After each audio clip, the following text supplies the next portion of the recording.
The letter showed up on a Tuesday, stamped with the HOA logo and folded twice like it was something official. Violation notice: unauthorized watercraft. Must be removed within 72 hours. I stood on my dock, holding the letter in one hand and my coffee in the other, staring out at the same boat I'd had in that slip for over a decade. It wasn't flashy, just a solid, dependable lake cruiser. Bought and paid for. Registered. Docked legally on land that's been in my name since long before the HOA even existed. But none of that mattered to Karen, the new HOA president with a personal vendetta and a taste for micromanagement. She thought a printed notice would be enough to push me out. This HOA violation notice may look like just another neighborly request, but it's not what you think. Because when they told me to move my boat, they didn't realize they'd soon be paddling to work themselves. Before the signs, before the threats, before anyone even uttered the word violation, there was just the lake. Quiet. Still. Mine. I bought the place back when the lake still felt like a secret. Not some catalog feature of a planned development, but a living, breathing place, with morning mist on the water, ducks gliding past the cattails, and a kind of silence that settled into your bones like peace. My house wasn't fancy, just solid. A timber-framed A-frame tucked into the tree line with a modest dock out back and enough room for a boat, a grill, and the occasional fishing chair. The property came with riparian rights, meaning, in plain English, the dock was mine, legally recorded in the deed, approved by the county, and confirmed with waterway permits going back nearly 20 years. My little boat slip sat on the southeastern bend of the lake, positioned just off a shared access inlet. Everyone along that side had a dock, and everyone understood how things worked. Back then, we weren't a community. We were just lake people. There was Bill, the retired engineer who ran a canoe club on Saturdays. The Harper family, who hosted cookouts and lit sparklers off the end of their pier every 4th of July. And me, the guy with the blue fishing boat and the dog that always swam out too far and came back dripping and proud. We waved, we nodded, we kept to ourselves, and every so often we'd swap tools or tell stories about the old loons that nested near the cove. Life was simple. Property lines were respected. Nobody needed a committee to remind you to take your trash out on Thursdays. That changed about 6 years ago. It started with a bulldozer on the north side of the lake. The land across from me, once an open field with brush and some old growth, got sold off to a developer. Within 6 months, the shoreline was dotted with foundations, PVC framing, and trucks bearing logos for custom cabinets and tile installations. New homes rose, one by one. 2-story Lakeview moderns with crisp white paint and fences that went right up to the water's edge. They called the subdivision Lakeside Grove. By year 2, it had 15 homes. And by year 3, it had a homeowners association. At first, I didn't care. They had their side of the lake. I had mine. Their concerns were about mailbox uniformity and lawn edging. Mine were about leaky faucets and bait selection. The first letters from the HOA were innocuous. They didn't even come to me. They were slipped in a Lakeside Grove mailboxes and dealt with minor things. Reminder: all trash bins must be concealed by 8 a.m. the day after pickup. Speed limit inside the community is 15 miles per hour, strictly enforced. They had newsletters too, monthly PDFs with cheery graphics and clip-art sons, always signed by Karen, the self-appointed president and voice of the Lakeside Grove spirit. I mostly ignored it. Figured they were doing what HOA types do, drawing lines, planting flags, keeping up appearances. But I should have paid closer attention to how far their reach was starting to stretch. About a year before the boat incident, I noticed something new: signs. Karen had installed 2 of them near the lake entrance. Private lake access. HOA members only. The font was pleasant. The message was not. Technically, they couldn't enforce that, because while some of the lake was bordered by HOA properties, the water itself was part of a public access reservoir maintained by the county. And more importantly, my deed clearly included direct access and docking rights. Still, they posted the signs, and neighbors started to change. Folks I'd known for years became hesitant. Some stopped waving. One guy even told me, awkwardly, that there's talk the HOA wants to regulate dock use. I laughed it off. How could they regulate docks they didn't own? But Karen was crafty. She wasn't going after my house or my lawn. She was going after the lake. And she started with whispers, quiet suggestions at board meetings that dock permits should be centralized, that non-HOA docks should be reviewed, that all boats should comply with new community safety standards. She didn't send me anything directly, just filed reports, talked to new residents, let the pressure build like slow water behind a dam, until the day that letter finally landed in my mailbox. It was printed on thick paper, sealed with an embossed Lakeside Grove HOA emblem, and marked, "Notice of violation, docked watercraft noncompliance." Inside, it claimed that my boat, a 19-foot cruiser I'd kept in the same slip for over a decade, was unregistered with the HOA, lacked approved visual inspection, and was to be removed within 72 hours or face daily fines. I stood there reading it with a furrowed brow, wondering how on earth a group I'd never joined, who didn't own my land or my dock or my side of the water, could issue anything other than a confused opinion. But it was clear what they were trying to do. They weren't just pushing paper. They were pushing me. Karen wanted to control the lake, and she thought I'd be the first domino to fall. But she picked the wrong shoreline, because I wasn't just a guy with a fishing boat. I was a guy with the original lake access contract, an understanding of easement law, and enough time on my hands to fight fire with fire, or in this case, water with a paddle. At first, I thought it was a joke. The notice looked official. Heavy stock paper, HOA logo stamped in blue, Karen's name signed in cursive at the bottom like she was mayor of something that mattered.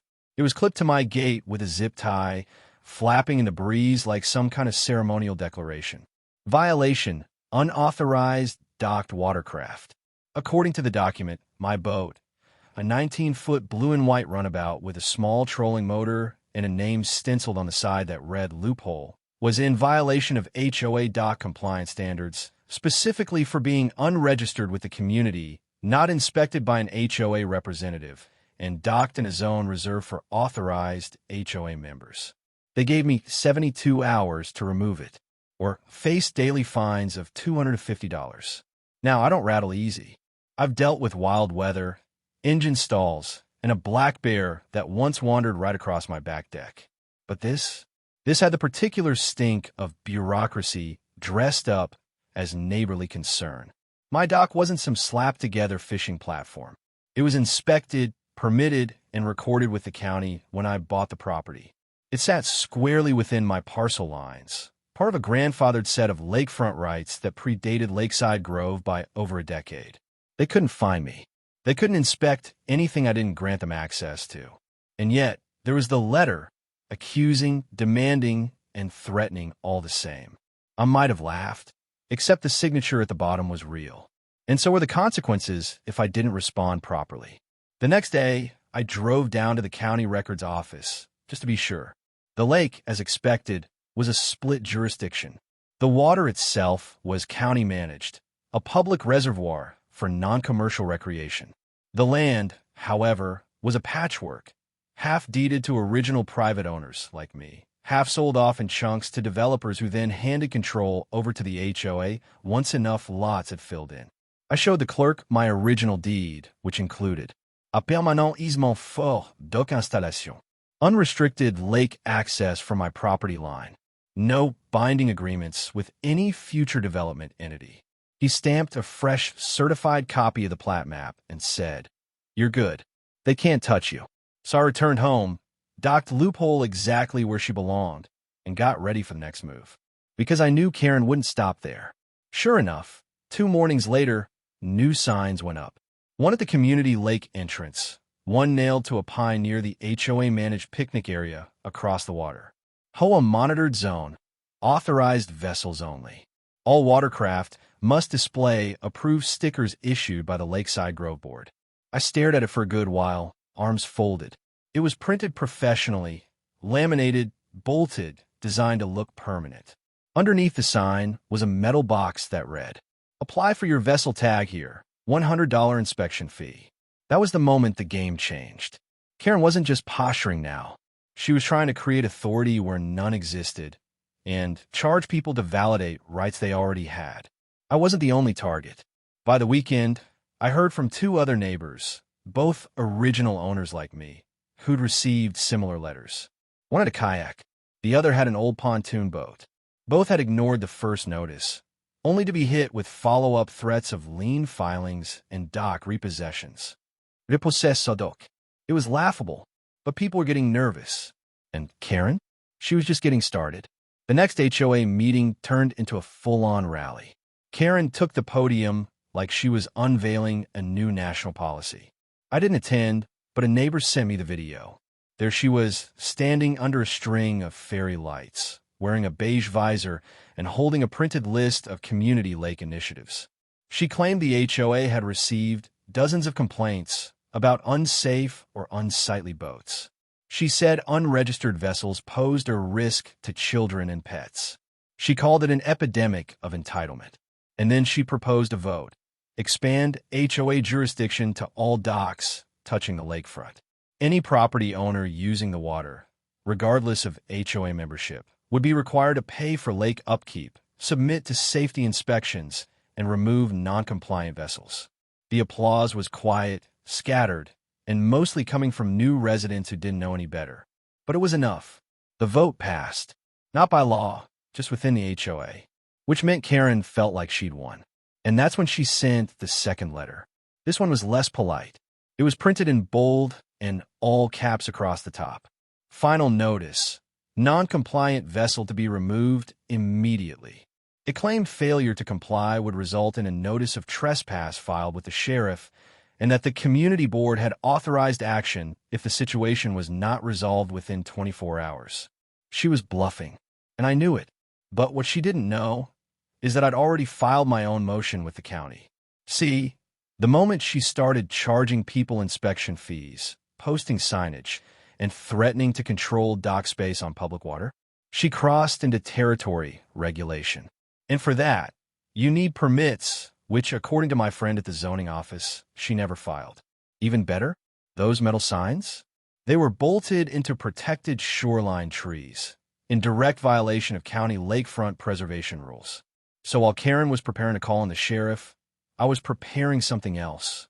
An injunction, backed by my lawyer, with documentation showing illégal signage installation, fraudulent fee collection, jurisdictional overreach, harassment of legal dock owners.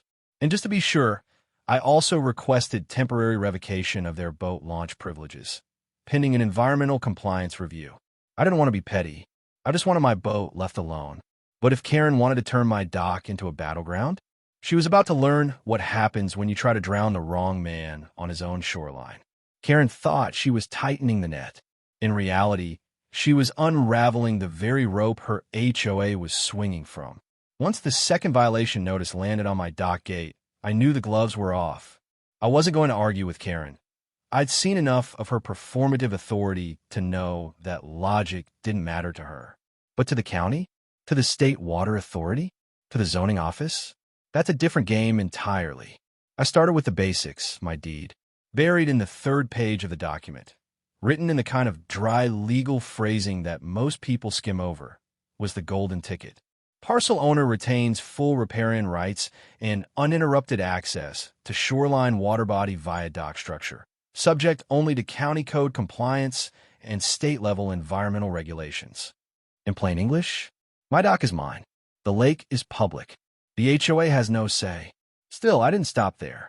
I went to the county zoning office and requested every recorded document on dock permits, launch points, and neighborhood restrictions related to Lakeside Grove. The clerk printed off a packet nearly half an inch thick and handed it to me with a raised eyebrow. "Looks like your neighbors have been busy," she said. That was putting it lightly. The documents revealed three major things. 1. The HOA's dock permits were issued under a temporary variance.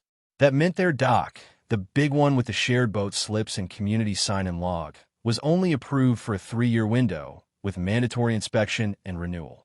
That permit had expired 10 months ago, and no one had filed for an extension. 2. They had no authority over shoreline access points. Karen signage and restrictions only applied to property within the HOA, not to docks or water entries attached to private parcels like mine. She had tried to extend their policy across jurisdiction lines, and not a single line of her charter allowed it. 3. They never filed with the Water Management District. Any attempt to claim control over lake access must be coordinated with the district. No application, no map updates, no hearings. Just nothing. It was like they assumed they owned it simply because no one had challenged them yet, which meant they were bluffing. All of it. I now had the ammo, but it was time to load the rifle. Enter Susan Park, an environmental and property rights attorney with a reputation for slicing through red tape like it owed her money. I'd worked with her once before when a nearby landowner tried to redirect a runoff stream and nearly flooded my shed. She handled that in 2 weeks flat. When I laid the paperwork out on her desk, she whistled. "Let me guess," she said, flipping through Karen's violation letter. "They think rules apply if you print them on thick paper?" Something like that. Susan skimmed the documents, nodding slowly. Then she opened a new file folder and said 4 words that made my week. "Let's go to work." First, she sent a cease and desist letter to the HOA board, addressed directly to Karen and CC'd to every registered member of the HOA. In it, she laid out the following. The HOA had no legal jurisdiction over non-member docks. The HOA was unlawfully collecting inspection fees for areas beyond their authority. The dock signage constituted false representation of legal control. The board's actions constituted harassment, fraudulent misrepresentation, and potentially trespass for stepping foot on or near privately deeded docks. She demanded they remove the signs, retract the violation letters, cease all communications regarding non-HOA docks, and refund any collected fees from unauthorized boat inspections. They had 7 days to comply, or she'd file for injunctive relief, seek damages, and notify both the County Water Authority and the state's HOA Regulatory Office. Oh, and she included screenshots of their expired permit filings for good measure. But Susan didn't stop at letters. She submitted a formal complaint to the State Environmental Protection Department, reporting unauthorized signage bolted into trees within protected buffer zones, a clear violation of the Shoreline Conservation Code. She also notified the state dock registrar, flagging the expired HOA dock permit and requesting an immediate review of its compliance. And just in case they decided to retaliate with more fake fines or scare tactics, she preemptively filed a quiet title action notice with the clerk of court, just to ensure no fraudulent lien attempt would stick without scrutiny. Every single step documented, every communication delivered via certified mail and email with red receipts. In the meantime, I posted my own signs. Small, legal, laminated, one at the top of my dock stairs. Private dock, deeded access, non-HOA property. Unauthorized regulation attempts will be considered trespass and referred to legal counsel. And another down by the boat. Inspected, permitted, and protected by the people who actually have the authority. The first response came from a nervous HOA treasurer, some guy named Ron who clearly wanted nothing to do with any of this. He emailed Susan directly, asking if there was any way we can resolve this without involving the state. She told him to comply with the demands or prepare for court. The next response came from Karen. It was less professional. She posted an open letter in the community newsletter calling me a disruptive influence, accused me of aggressive legal bullying, and claimed I was endangering the peace of Lakeside Grove. But she didn't deny a single legal point, because she couldn't. My dock wasn't the threat. Her lies were. And by the end of the week, I had everything lined up. Legal confirmation of my dock rights. HOA permit violations submitted and under review. A cease and desist on record. A growing number of neighbors quietly supporting me behind the scenes. Karen didn't know it yet, but the storm she started was already washing over her board, and it was about to leave them soaking wet. While Karen was still busy blasting passive-aggressive newsletters and dodging legal deadlines, I was quietly finalizing a deal that would make her worst HOA nightmare come true. The whole time she was pointing fingers about my boat, she forgot to look at her own, more specifically, the community boat ramp. It was the only real launch point for Lakeside Grove, tucked just off the southern curve of the lake, a narrow stretch of gravel and concrete, flanked by a rusty gate and a hand-painted sign that read, Lakeside Grove Boat Ramp. HOA use only. They'd always treated it like sacred ground. a symbol of community control and exclusive access. It was used for HOA-approved kayaks, paddleboards, pontoon boats, and once Karen's pink flamingo float during their annual lake and lemonade mixer. Only problem? They didn't own it. See, years ago, the original developer had retained ownership of that ramp area, just like the road in some rural subdivisions. It was leased to the HOA through a renewable agreement every 5 years. And guess what? That lease expired 6 months ago, with no renewal filed, no application pending. No one at the HOA had even noticed, until I walked into the county land office and bought the rights out from under them. The woman behind the desk at the clerk's office blinked twice when she pulled up the parcel. "It's just sitting there?" I asked. She nodded. "Yep. Lease expired. No listed applicant. It's available. I'll take it." She smiled. "Any particular reason?" I grinned. "Let's just say, I like boats." The paperwork was simple. Ownership transferred. Access rights updated. I paid a fair market rate, cash, and had my name recorded as the new leaseholder and controlling entity of the only boat launch on the HOA's entire side of the lake. Then I called my locksmith, had the rusted gate lock replaced, installed a new keypad box, programmable, and posted a laminated notice. Boat ramp under private lease ownership. Access restricted to authorized users only. Per county agreement, contact my lawyer's office for gate code inquiries. Then I shut the gate and walked back to my truck with a coffee in one hand and my peace of mind in the other. Karen didn't find out until Saturday morning, right when she arrived with her husband and his fishing kayak. She tried the code she'd been using for years. Nothing. Tried the master key. Nothing. She stood there, mouth hanging open, waving down a teenager who was carrying a cooler toward the ramp, and asked him, "Did the lock change?" He shrugged. "Some guy was here yesterday. Said it's under new ownership." Karen's nostrils flared. She marched back to her car, pulled out her phone, and called my number. I'll let it ring. She tried my lawyer. Got voicemail. Then she sent an email. "This is outrageous. The boat ramp is community property." To which Susan replied, "Not anymore. Lease expired. My client now holds full control. Usage may be negotiated, but will require board-wide acknowledgement of boundary violations and policy withdrawal." That afternoon, a board meeting was called an emergency session. This time I attended. I walked in, calm as ever, wearing jeans and a windbreaker with loophole stitched on the sleeve. The room was tense. The usual coffee and cookies had been replaced by clipboards and panic. Karen was mid-rant, waving a printed copy of my ramp lease like she was holding a live snake. "He can't do this. He can't just take the boat ramp." Susan, seated beside me, simply said, "He didn't take it. He bought it because you let it expire." The treasurer, Ron, who by now looked like he hadn't slept in days, rubbed his temples. One resident stood and asked, "So, we have no access now?" "Public launch is still open," Karen snapped. That launch was 3 miles away, across a narrow dirt road and a swampy stretch with zero parking. Someone muttered, "Guess I'll have to paddle over." That got a few nervous laughs. Karen didn't laugh. She glared, but she was out of moves. Because here's the thing about power grabs. If you don't know what's in your hands, someone else will take it from you and use it the way you should have. Within the week, 3 things happened. Karen resigned as president. Her email said it was due to health reasons. Translation: she lost control, and the neighborhood knew it. The new interim board contacted my lawyer. They asked politely this time for a ramp access agreement. Susan laid out the terms. They would formally retract their attempted lake policy, acknowledge overreach, and refund any inspection fees they had unlawfully collected.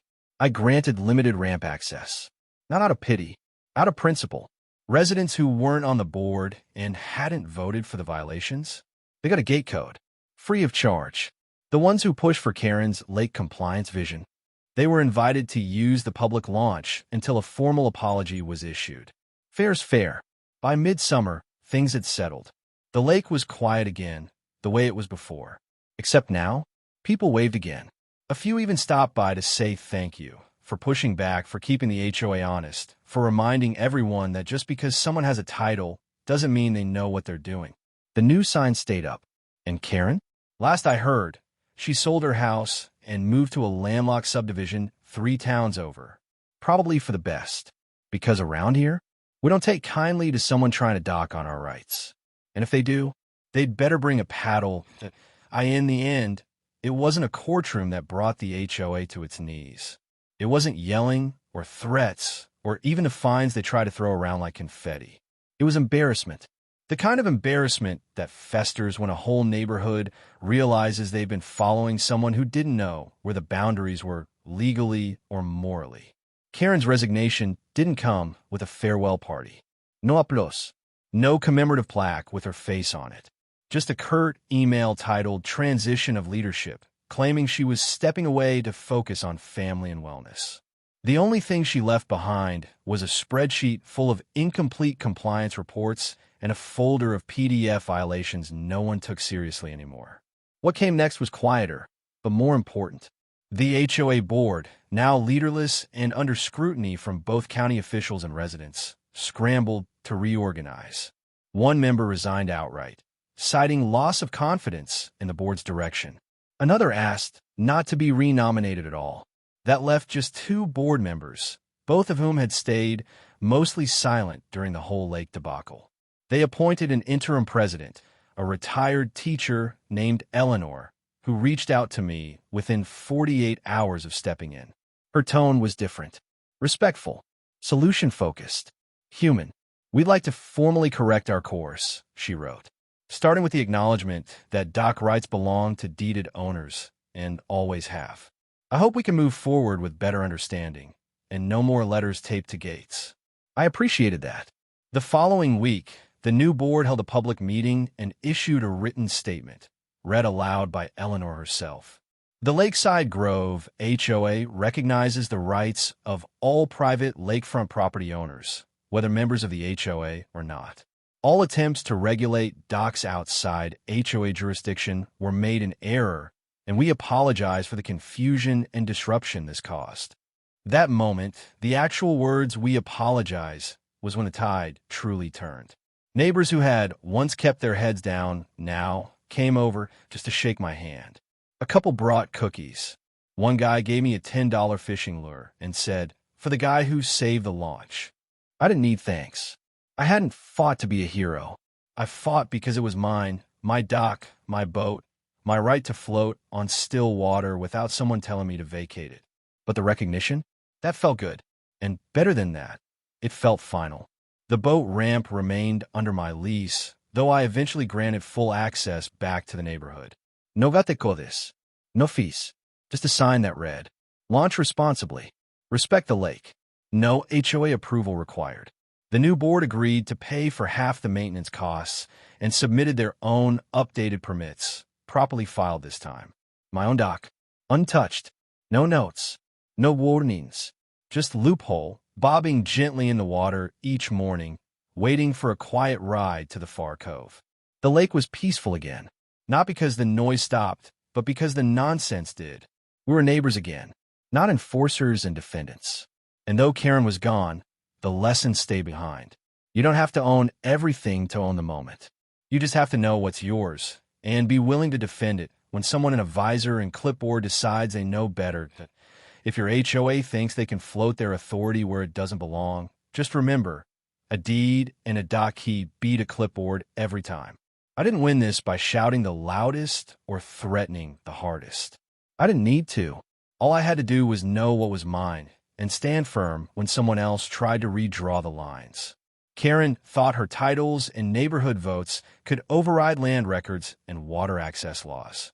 She thought laminated signs could erase decades of legal property rights. But the lake doesn't care about politics. It respects ownership, and so does the law. So the next time someone tries to fine you, scare you, or claim they speak for the community, check the deed. Check the boundaries. Check the facts. And if you're right, don't back down. Because when they push and you hold steady, the ones who tried to rule the water might just end up paddling through the consequences they created. In the end, I didn't just protect my boat. I reminded them all, this lake runs by current and law, not Karen. And my key still fits the dock. Theirs? Not so much.